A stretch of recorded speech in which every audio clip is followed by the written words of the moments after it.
Hi, Nancy Spears with genConnect, and today I have the privilege of talking to Mayor Cory Booker. How are you, Cory? It is my privilege to be with you again. I'm doing great.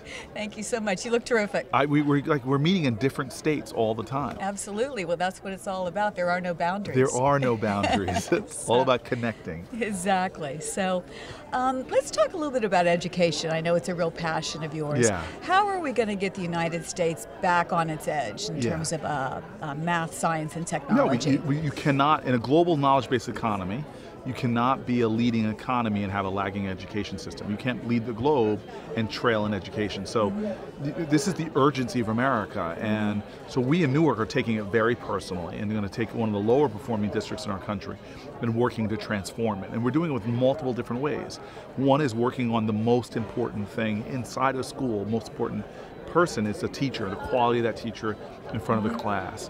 So we've been doing everything from investing in teacher innovation funds, the best sort of ideas for teacher improvement, professional development. Okay. We created a really groundbreaking teacher's contract that, in cooperation with the unions amazingly, that provides incentive pay, that gets rid of these archaic aspects of who gets paid more based on you might have a PhD, I might have a BA, but that has nothing to do with that, which one of us is more effective of a teacher. So it really creates a straight performance-based contract with peer review from other teachers. So a lot of these things, empowering principals to lead, not sexy stuff, but working on it. The next thing is we're saying some of the basics have to change. We live in a nation that time is the constant and achievement is the variable. In other words, kids go to school the same amount of time all the time. Right. And achieve all over the place. That's the wrong equation. Yeah. Time should be the variable and achievement should be the constant. And so we're actually expanding the school day, especially for underperforming schools. We have our kids time on task, more work produces better results.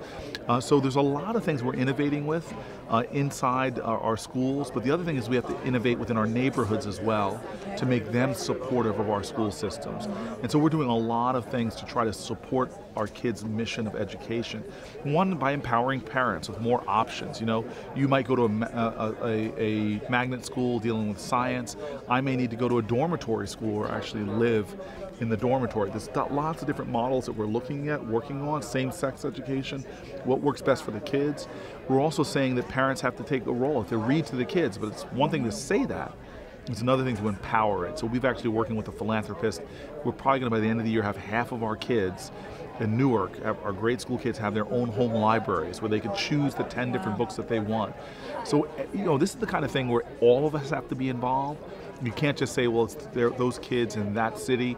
This is all going to undermine our economy. In fact, McKinsey, in their 2009 disparity study, showed that the underperformance of minorities in this country in schools, just by not healing that racial achievement gap, is costing our nation upwards of $2.3 trillion in GDP. If we don't reverse this trend, they're saying it's going to be the imposition of a permanent recession. Because remember, undereducated people cost society more. Higher medical costs, higher criminal costs, less productivity. And so we've got to really attack this with a sense of urgency like we've attacked other problems in America. It makes perfect sense, going back to the basics, bringing community into the classroom, getting parents more involved. It's kind of what built the country. Amen. No, right. Early on. Yeah. So we're coming full circle. What kind of success measurements have you seen so far? Well, so that's the most important thing. And I love Bill Gates this year in his annual letter. He talks about the importance of this measurement.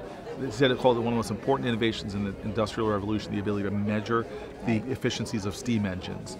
If we don't have good measures, then we're wasting our time because we'll easily mistake activity for progress. Right. And so we're creating really sophisticated ways of measuring the performance of our students and our teachers' impact on those students so that we can have fair performance pay. But more than this, we're trying to work by pulling in a lot of different experts on this that are helping to cooperate with us in this effort. And so for me, it's always going to be about student achievement, but we have wildly different measures across states and even within states. And so we're trying to get to the crux of that now, working with teachers and partners to develop those objective measures in Newark. Well, you must be so proud, truly, to use Newark as almost the example of the game changer, to be a game changer in education. Absolutely. The whole country needs it, so we'll continue to watch.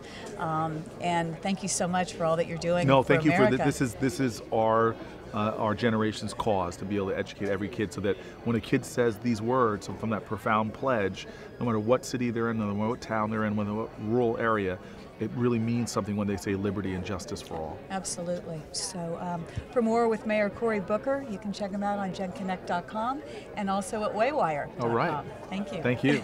Cheers.